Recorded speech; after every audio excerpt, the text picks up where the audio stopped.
हमारे देश के अंदर इस वक्त जो दो बहुत मेन केस चल रहे हैं, मतलब जिसकी चर्चा बहुत ज़्यादा है, ऐसे तो उनका कोई बेकार के हैं परंतु फिर भी, जैसे एक सीमा हैदर और सचिन वाला केस हो गया, और दूसरा केस हो गया ज्योति मौर्य और आलोक मौर्य। उनके बारे में आयुर्वेद का क्या कहना है, इसके बारे में मैं आपको बताना चाहता हूँ। देखिए, जब मैंने उनकी आज यहाँ पर जो अभी मैं डिस्कस करूंगा वो सीमा हैदर और बेसिकली उनके जो अब हस्बैंड हो गए हैं सचिन, उनके बारे में बात करूंगा। मैंने जितनी उनकी गतिविधियां देखी या जितना उनकी शक्ल देखी, उसके बेस पर मैंने जो उनको देखने की मतलब जो उनको जज करने की कोशिश की, आयुर्वेद के अनुसार जो सीमा हैदर है वो पित्त प्रकृति में पड़ती है। पित्त प्रकृति होने की वजह से बहुत सारे गुण मैंने आपको पहले बताया था कि क्या गुण एक आदमी के अंदर आ जाते हैं। फॉर एग्जाम्पल, जो भी पित्त प्रकृति वाले लोग होते हैं वो सारे के सारे बहुत ज्यादा प्रेजेंस ऑफ माइंड रखते हैं। आप उसके जवाब में देख सकते हैं, जैसे हर आंसर उसने रट रखा हो, जैसे हर आंसर उसके दिमाग में हो, जैसे हर चीज के बारे में उसे पता है। मतलब जिसको बोलते हैं ना कि एक नॉर्मल आदमी के मुकाबले थोड़ा सा एक्स्ट्रा दिमाग रखना या इस तरीके के जवाब देना जिससे एक नॉर्मल आदमी भावुक हो जाए या इंप्रेस हो जाए। दूसरी सिचुएशन होती है इनकी प्रैक्टिकलिटी। ये हमेशा वही चीज करते हैं जो इनके लिए फायदेमंद होती है। इस लिहाज से आप देख सकते हैं कि उनका जो उनके हस्बैंड थे उनसे लव मैरिज हुई थी पहले वाले से, फिर उसके बाद में बताते हैं किसी और से भी उनका प्रेम प्रकरण चला, और अब बताया जाता है कि वो सचिन भाई के प्यार में इतना पड़ गए कि वो पाकिस्तान से अपने चारों बच्चों को लेकर यहाँ पर आ गए। तो दोस्तों, इसमें 3 से 4 चीजें बहुत इंपॉर्टेंट निकल के आ रही हैं उनके कहानी में जो फ्लॉज हैं। देखिए, बताया जा रहा है कि वो 5th क्लास तक पढ़ी हुई हैं। 5th क्लास तक पढ़ी हुई हैं तो पाकिस्तान जैसी जगह पर जहां पर औरतों को बहुत ज्यादा हक नहीं हासिल है, उनके पास में जमीन कहां से आई जिसको वो बेचकर आराम से अपने सारे बच्चों को लेकर यहाँ पर आ गए। उनके ससुर जी बोल रहे हैं कि उनके 5 लाख रुपए और कुछ गहने 7 तोला सोना लेके वो भागी हैं। उस वाली बात पर भी इतना यकीन नहीं होता, क्योंकि अगर वो इस तरीके से कुछ कर रही होती तो वो 2 चक्कर नहीं लगाती, जबकि वो पहली बार खुद आई, दूसरी बार अपने बच्चों को लेने के लिए गई। तीसरा पॉइंट जो पित्त प्रकृति वालों में होगा, आप एक छोटी सी बात देख सकते हैं। पित्त प्रकृति वाले जो होते हैं वो प्रैक्टिकल बहुत ज्यादा होते हैं। जितनी भी सीमा यहाँ पर बात कर रही हैं, सीमा जी, वो अक्सर बात केवल और केवल इमोशनल बातें कर रही हैं। पित्त प्रकृति वाला आदमी इस लेवल तक इमोशनल मुझे समझ नहीं आता। इवन मैंने जब उनके हस्बैंड की फोटो देखी या उनके हस्बैंड को बोलते हुए देखा, तो उनके हस्बैंड का इमोशनल एंगल जो था वो मुझे थोड़ा सा ज्यादा सही लगा एज कंपेयर टू सीमा हैदर जी। अब हम हिंदुस्तानियों के बारे में मैं एक बात बोलना चाहता हूं।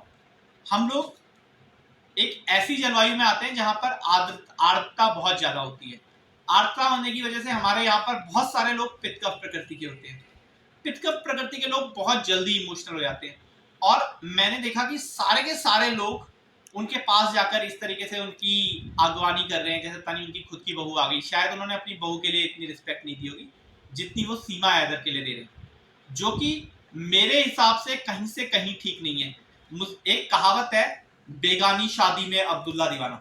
देखिए, यहां पर वो लोग इन्वॉल्व हो रहे हैं जिनका खास तौर पे कोई काम नहीं है ना। आप लोग के पास में ऐसी कोई सहूलियात है कि आप लोग को पता लगे कि हाँ भाई, हमारे पास में तो मेरी पर्सनल एजेंसी है जो चेक कर लेगी कि सीमा जी अच्छी है या गंदी है, जो आप जाके उनके पास में प्रॉपर चेक करें।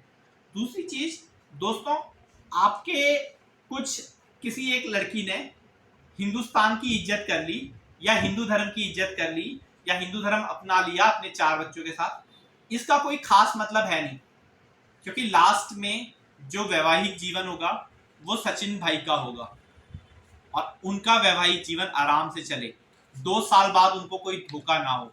इसके लिए बहुत अर्जेंट है कि उनको पता लगे कि वाकई में इस चीज की हैसियत क्या है, इस लड़की की वाकई में असलियत क्या है।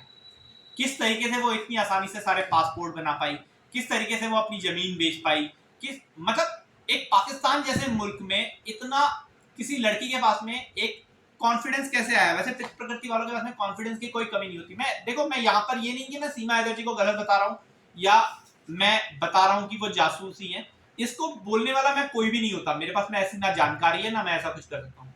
लेकिन पित्त प्रकृति वाले जो लोग होते हैं उनके अंदर थोड़ा सा एक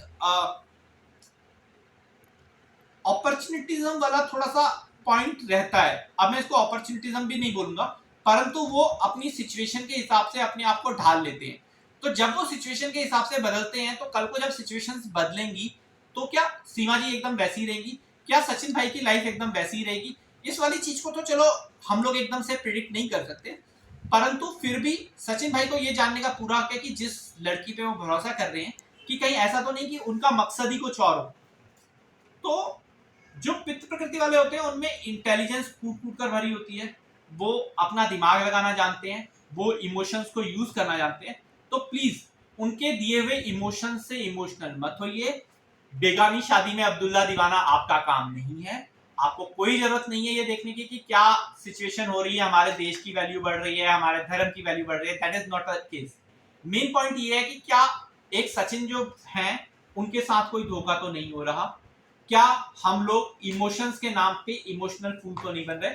और स्पेशली इंडिया हमेशा पित्त कफज लोगों को ज्यादा रखता है अपने पास में। हमारे लोग बहुत ज्यादा सृजनशील क्रिएटिव जिसे हम बोलते हैं वो, इसके अलावा बहुत ज्यादा इमोशनल होते हैं, लेकिन वो इमोशंस यहाँ पर आपको नुकसान पहुंचा सकते हैं। खास तौर से जब तक आपको पता नहीं है कि असलियत क्या है, ना ही असलियत जांचने का आपके पास में कोई पैमाना है, ना ही आप असलियत जांचने के काबिल हैं। तो मेरा आपसे यही निवेदन है, प्लीज थोड़ा सा मैटर ठंडा होने दीजिए, इससे पहले कि हम लोग किसी पर अंधा भरोसा कर लें और बाद में धोखा खाएं। इसी के साथ मैं आपसे अभी निवेदन लेता हूं। इसके अलावा मैं ज्योति मौर्य और आलोक मौर्य का जो केस है उसके ऊपर भी आयुर्वेद के हिसाब से कुछ बोलना चाहता हूं, उन दोनों की प्रकृति उसके बारे में क्या बोलती है। और नमस्कार।